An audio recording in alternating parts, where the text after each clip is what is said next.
Now let's start today's China currents. Over the past week, tensions between China and Japan has further escalated, as the Japanese Prime Minister and his subordinates showed no remorse for their remarks that China sees as equal to a war declaration. They even announced that Japan would deploy offensive weapons at a military base just 110 kilometers from Taiwan. On Sunday, China's Ministry of Foreign Affairs issued a statement quoting Foreign Minister Wang Yi that China must resolutely respond, he said. This is not only to safeguard China's sovereignty and territorial integrity, but also to defend the post-war achievement won with blood and lives, and to uphold international justice and human conscience. Wang is now the most senior Chinese official to publicly respond to remarks made by Sanae Takeichi.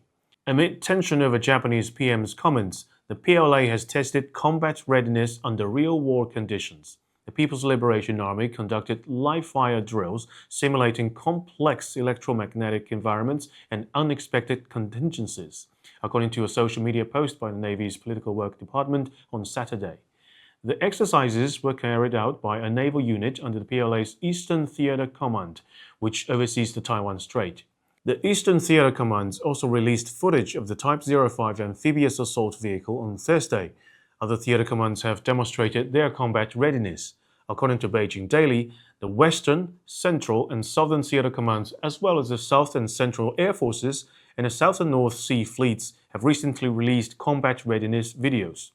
A South Sea Fleet video released on Wednesday bore the caption, "If the battle breaks out tonight, comrades, are you ready?"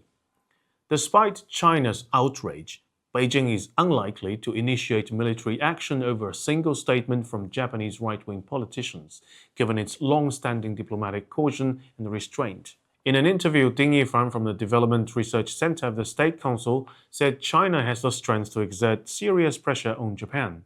He pointed to the photoresist industry. China was once a stable market for Japan, but Japan chose to weaponize the supply of photoresist, using it as economic leverage. This instead created major opportunity for Chinese firms to catch up and enlarge their market share. Meanwhile, on the diplomatic front, Chinese Premier Li Qiang brought China's advocacy of multilateralism to the G20 summit in South Africa, an event notably boycotted by the United States. Speaking to leaders gathered in Johannesburg, Li highlighted challenges facing international institutions.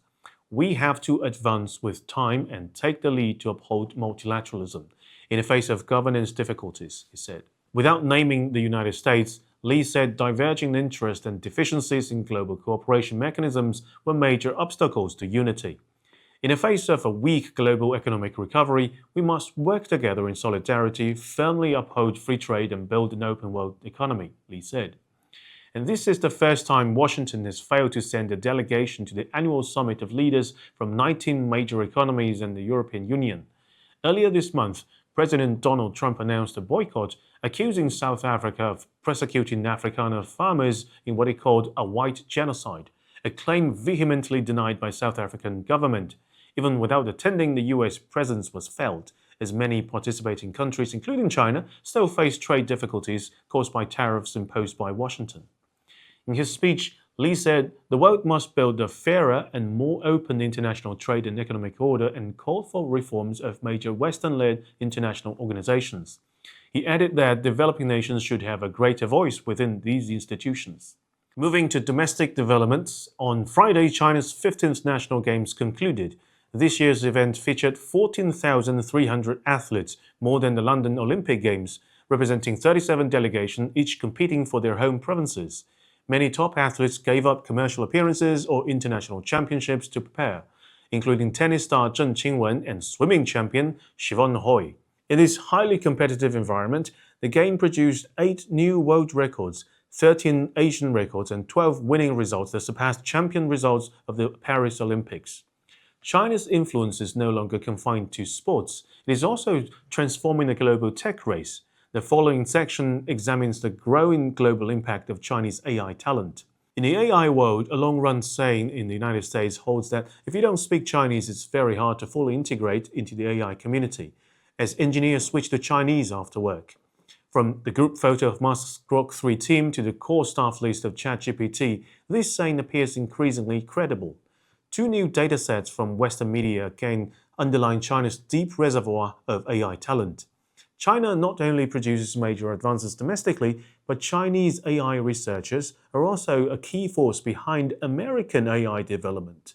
The first dataset from LexisNexis shows Tsinghua University leads in AI research, topping the top 100 most cited papers list and holding more AI patents than MIT, Stanford, Princeton, and Harvard combined. The second dataset from the New York Times cites studies highlighting the central role of China-born researchers in US AI labs. A 2020 Paulson Institute study estimated that nearly one-third of the world's top AI talent, mostly in the United States, is Chinese-born. Beyond competing in AI, China is doubling down on one of its strengths, producing engineers, a strategic move to better withstand US technology pressure. China's top universities are piloting a major reform that allows engineering PhD students to graduate with a product or design instead of a thesis. The policy aims to align education with the real demands of engineering and encourage top students to solve critical bottleneck problems that could give China an edge in the tech rivalry with the United States. According to China Science Daily, in September, Harbin Institute of Technology's doctoral candidate Wei Lianfeng became the first student to earn a PhD based solely on his product. The reform, initiated in 2022 and backed by China's Ministry of Education, along with 8 other key departments, targets strategic fields from semiconductors to quantum computing, areas where theoretical knowledge alone cannot overcome US-led technological blockades. Through the reform, students collaborate directly with leading enterprises and national laboratories to design new systems, build new equipment, and innovate under real-world pressure. Harbin Institute of Technology is among the first universities to implement the reform. Zhong Yingying, Executive Deputy Dean of the Graduate School, said the policy is very reasonable. Many engineering problems are unsuitable for the thesis format and may not be publishable at all, she said, especially for bottleneck problems where solutions can be found only through practical results.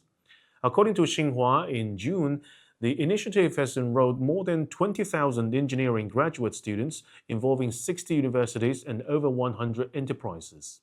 And that's all for today. See you next time.